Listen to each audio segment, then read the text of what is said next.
Hello everyone, welcome back to my channel. आज हम बात करने वाले हैं कि लॉयर्स के लिए क्या क्या एंट्रीज़ हैं जो कि हमारी इंडियन आर्म्ड फोर्सेस प्रोवाइड करती हैं, जिससे कि एक lawyer Indian armed forces join कर सकता है। तो सबसे पहले हम बात करने वाले हैं इंडियन आर्मी की। इंडियन आर्मी के अंदर लॉयर्स की स्पेशल एक एंट्री होती है जिसका नाम है जज एडवोकेट जनरल जैक, जिसको आप अपनी BA LLB, BCom LLB, LLB किसी के भी बाद दे सकते हैं।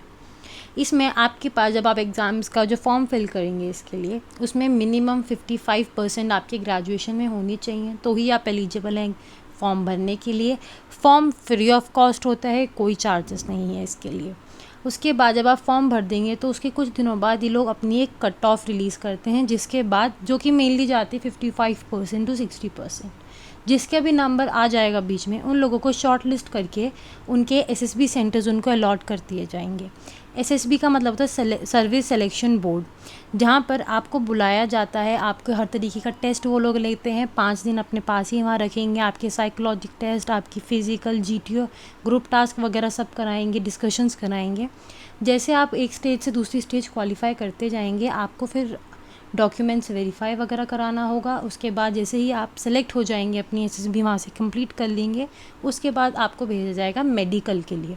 अगर आपका मेडिकल क्लियर हो जाता है, सब कुछ सही जाता है, तो फिर फाइनल मेरिट लिस्ट आएगी। अगर आपका नाम उसमें आ जाता है तो आप इंडियन आर्मी को ज्वाइन कर सकते हैं। 49 वीक्स की ट्रेनिंग होगी OTA चेन्नई में, जो कि है ऑफिसर्स ट्रेनिंग अकेडमी। उसके बाद आप लेफ्टिनेंट की पोस्ट से कमीशन होते हैं। इसमें कोई रिटन एग्जामिनेशन नहीं होता है, डायरेक्टली आपकी ग्रेजुएशन की परसेंटेज पे आपको शॉर्ट लिस्ट किया जाता है। बस एक ड्रॉबैक हो जाता है यहाँ पे कि यहाँ पर एप्लीकेंट्स काफ़ी होते हैं, लेकिन जो वैकेंसीज़ निकालती है इंडियन आर्मी वो काफ़ी कम होती है।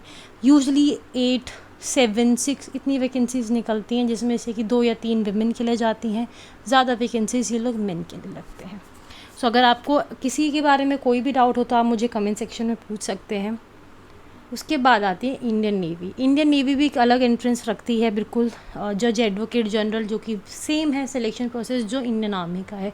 आप फॉर्म भरिए, उसके बाद आपको शॉर्टलिस्ट किया जाएगा, SSB के लिए बुलाया जाएगा। अगर आपकी SSB क्लियर हो जाती है सो आप आगे जाकर इंडियन नेवी ज्वाइन कर सकते हैं।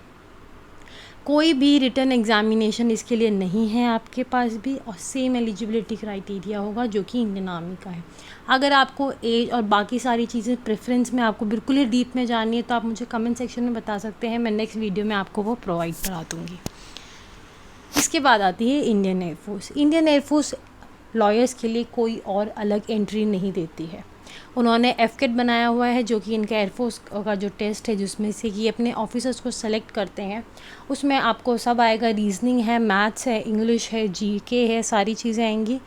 और आपको वो एग्ज़ामिनेशन देना होता है, साल में 2 बार होता है। अभी 28, 29 और 30 अगस्त की इसकी डेट आ चुकी है। नेक्स्ट होगा नेक्स्ट ईयर में, 1 साल में 2 बार होते हैं। ये सेकेंड है, 21 सेकेंड है ये वाला जो FCAT का एग्ज़ाम है। वंस आप जो है अपनी रिटर्न क्लियर कर लेते हो, यहाँ पे आपको FCAT का रिटर्न देना होता है। 300 का जो है 300 मार्क्स का पेपर होता है, 2 घंटे का। उसके बाद इनकी कट ऑफ जो है 150 टू 160 जाती है। अगर आप रिटर्न क्वालिफाई कर देते हैं तो फिर आपको SSB सेंटर अलॉट किया जाता है ना। SSB और मेडिकल प्रोसेस सबका सेम है। आपको 49 वीक्स की ट्रेनिंग के लिए AFA बुलाया जाएगा, एयरफोर्स एकेडमी जो है हैदराबाद में है।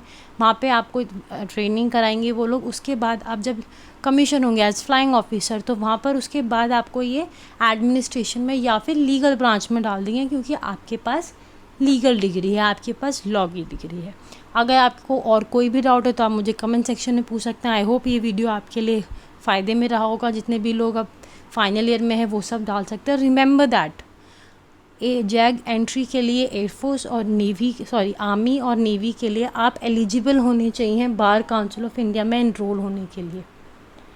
अगर आप एलिजिबल नहीं है कि आप बार काउंसिल ऑफ इंडिया में एज एन एडवोकेट एनरोल नहीं हो सकते हैं, तो आपको वहाँ पर नहीं लिया जाएगा, आपको निकाल दिया जाएगा। तो ये बात ध्यान रखिएगा। FCAT ऐसा कुछ एनरोलमेंट नहीं मांगता, वो सिर्फ मांगता है कि आपके मिनिमम 60% होने चाहिए ग्रेजुएशन में। नो मैटर आप कहाँ से ग्रेजुएशन कर रहे हो, क्या कर रहे हो, 5 साल की करो, 3 साल की करो, बट आपकी ग्रेजुएशन में मिनिमम 60% होनी ही चाहिए।